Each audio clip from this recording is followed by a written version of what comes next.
মহিলা তৃণমূল নববর্ষ পালন করলো আজ শহরের রাস্তায় ঘুরে। ঠিক কোন জায়গা থেকে?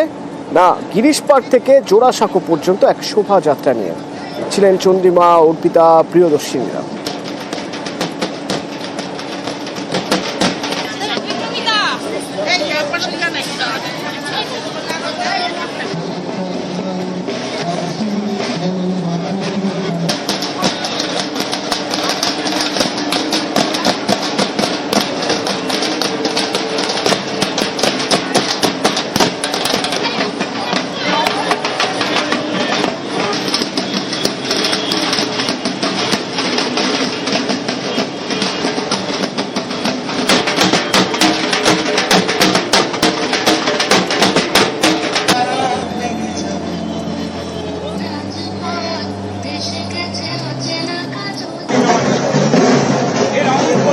সুবোধ মল্লিক থেকে ঠনঠনিয়া শোভাযাত্রা রাজ্য বিজেপি।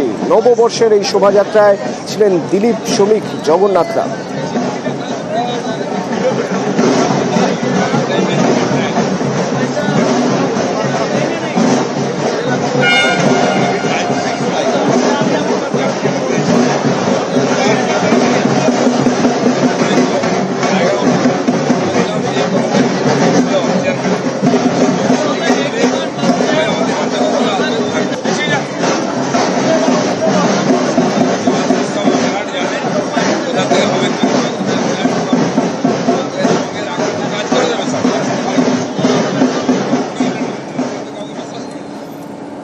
আর ওদিকে বর্গভীমার মন্দিরে পুজো দিলেন রাজ্যের বিরোধী দলনেতা শুভেন্দু অধিকারী এবং তারপর মিছিলে হাঁটলেন একটা লাল খাতা নিয়ে।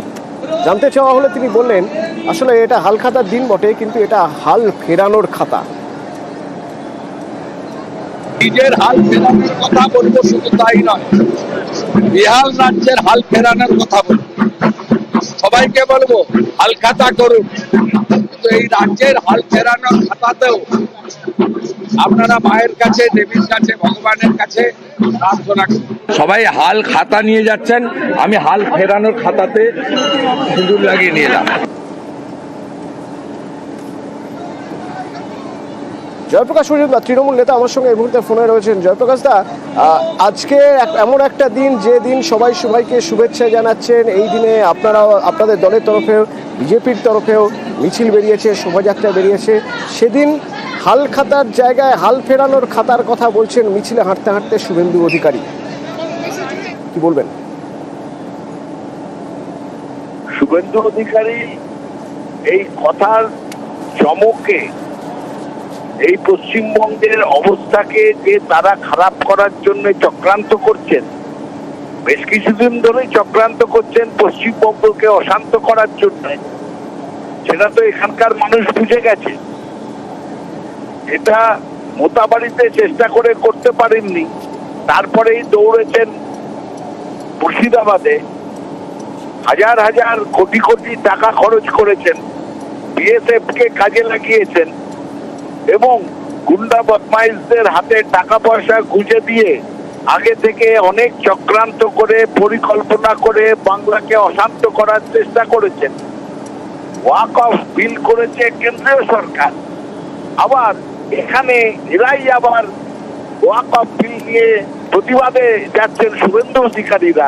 নিজেদের বিল, নিজেদের আইন, তারই বিরুদ্ধে এখানে মানুষকে ভুল বুঝিয়ে প্রতিবাদে নামছেন। এইসব ছলনা করে আপনি মুর্শিদাবাদ প্রসঙ্গ যখন তুললেন, জয়প্রকাশ একটু প্লিজ শুনুন, জয়প্রকাশ একটু শুনুন প্লিজ। আপনি মুর্শিদাবাদ প্রসঙ্গ যখন তুললেন, আপনার রিয়াকশন নেব আমি এই মুর্শিদাবাদ প্রসঙ্গেই।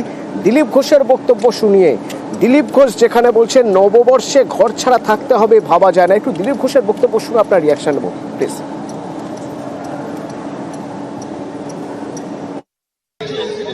পরিস্থিতির মধ্যে আজকে নববর্ষ পালন করতে হচ্ছে,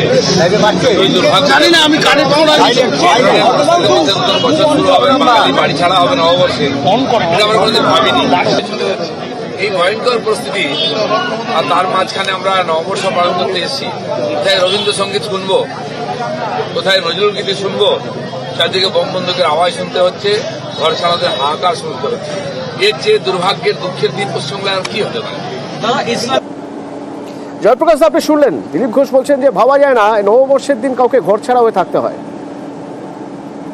ফিরিয়ে দিতে হবে, তাদেরই হাল ফেরত দিতে হবে, সেই দিল্লির কাছে ফেরত যেন চলে যায়।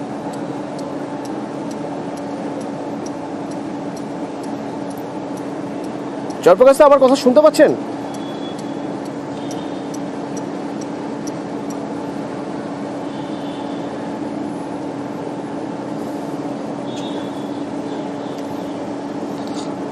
জয়প্রকাশ মজুমদার আমার সঙ্গে ফোনে ছিলেন, তৃণমূল নেতা। তার বক্তব্য শুনছিলাম আমরা। বলছিলেন যখন শুভেন্দু অধিকারী বলছেন হাল ফেরানোর খাতা নিয়ে তিনি মিছিলে হাঁটছেন, তার প্রেক্ষিতে বক্তব্য শুনছিলাম। জয়প্রকাশ দা, এদিকে দিলীপ ঘোষ নববর্ষে ঘর ছাড়াদের কথা বলছেন নববর্ষের দিন ঘর ছাড়া হয়ে থাকতে হবে, ভাবা যায় না। কি বলবেন?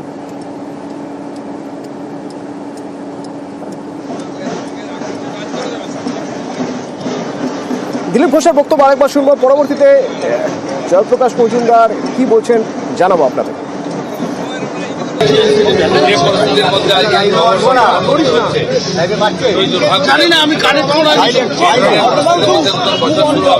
বাড়ি ছাড়া হবে নববর্ষে, এটা আমরা কোনোদিন ভাবিনি।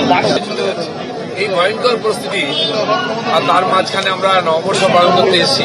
কোথায় রবীন্দ্রসঙ্গীত শুনবো, কোথায় নজরুল গীতি শুনবো, চারদিকে বোম বন্দুকের আওয়াজ শুনতে হচ্ছে, ঘর ছাড়াদের হাহাকার শুনতে হচ্ছে। এর চেয়ে দুর্ভাগ্যের দুঃখের দিন পশ্চিমবঙ্গে আর কি হতে পারে? জয়প্রকাশ দা, আপনি মুর্শিদাবাদ প্রসঙ্গে বলছিলেন, দিলীপ ঘোষও মুর্শিদাবাদ প্রসঙ্গে বলছেন নববর্ষের দিন কাউকে ঘর ছাড়া হয়ে থাকতে হবে, ভাবা যায় না। কি বলবেন? অচেনা হয়ে থাকতে হচ্ছে কেন?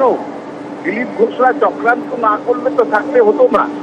তারা বাংলার বিরুদ্ধে চক্রান্ত করছেন, বাংলার লোকে তাদের ভোট দেয়নি, সেটা মেনে নিতে অসুবিধা কি? এই হতাশার রাজনীতি থেকে তারা ষড়যন্ত্র করলেন। দিলীপ ঘোষ, শুভেন্দু অধিকারী, সুকান্ত মজুমদাররা হাজার কোটি টাকা খরচ করে তারা বাংলাকে অশান্ত করবেন, আর সেই অশান্তির খোলা জলে মাছ ধরবেন, এটা তো হতে পারে না। বাংলার মানুষ শান্তিতে থাকতে চায়, শান্তিতে আছে এবং ভবিষ্যতেও শান্তিতেই থাকবে, কারণ মমতা বন্দ্যোপাধ্যায় মাথার উপরে আছে। এই দিলীপ ঘোষের চক্রান্তে, বিএসএফ এর চক্রান্তে বাংলাদেশ থেকে খুব বদমাইশদের নিয়ে এসে, ঝাড়খণ্ড থেকে কিছু লোককে নিয়ে এসে এইভাবে অশান্তি তৈরির যে কুপরিকল্পনা, সেগুলোকে বানচাল করা হয়েছে। সামনের দিনে দিলীপ ঘোষদের তাদের সমস্ত ষড়যন্ত্র বানচাল করে বাংলায় শান্তি বিরাজ করবে। আর দিলীপ ঘোষদের বলে দিচ্ছি, সাবধান, আর চেষ্টা করবেন না বাংলাকে অশান্ত করার, তাহলে কিন্তু রাস্তায় আপনাদের মানুষ যদি দেখতে পায় তার ফল ভালো হবে না। অশান্তি। ধন্যবাদ দাদা। জয়প্রকাশ মজুমদার আমার সঙ্গে ফোনে ছিলেন, তৃণমূল নেতা।